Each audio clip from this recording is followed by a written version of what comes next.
In 1947, on her 21st birthday, she pledged in a broadcast from Cape Town to the Commonwealth to devote her life, whether it be short or long, to the service of her peoples.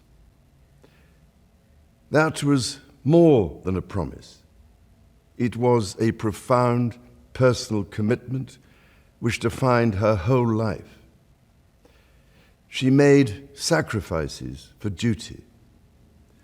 Her dedication and devotion as sovereign never wavered through times of change and progress, through times of joy and celebration, and through times of sadness and loss. I pay tribute to my mother's memory, and I honor her life of service. I know that her death brings great sadness to so many of you, and I share that sense of loss beyond measure with you all. When the Queen came to the throne, Britain and the world were still coping with the privations and aftermath of the Second World War, and still living by the conventions of earlier times. In the course of the last 70 years, we have seen our society become one of many cultures and many faiths. The institutions of the state have changed in turn. But through all changes and challenges, our nation and the wider family of realms, of whose talents, traditions, and achievements I am so inexpressibly proud, have prospered and flourished. Our values have remained, and must remain, constant. As the Queen herself did with such unswerving devotion, I too now solemnly pledge myself, throughout the remaining time God grants me, to uphold the constitutional principles at the heart of our nation.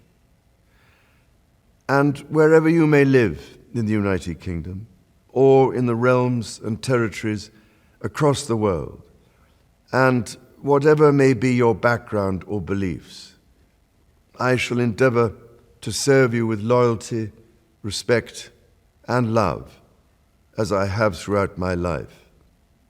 This is also a time of change for my family. I count on the loving help of my darling wife, Camilla. In recognition of her own loyal public service since our marriage 17 years ago, she becomes my Queen Consort. As my heir, William now assumes the Scottish titles which have meant so much to me. He succeeds me as Duke of Cornwall and takes on the responsibilities for the Duchy of Cornwall, which I have undertaken for more than 5 decades.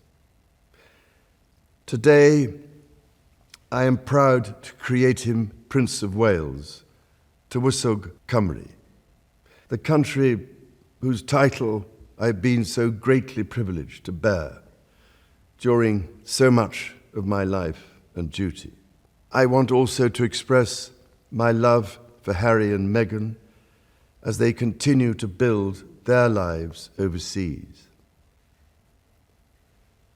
In a little over a week's time, we will come together as a nation, as a Commonwealth, and indeed a global community, to lay my beloved mother to rest. In our sorrow, let us remember and draw strength from the light of her example.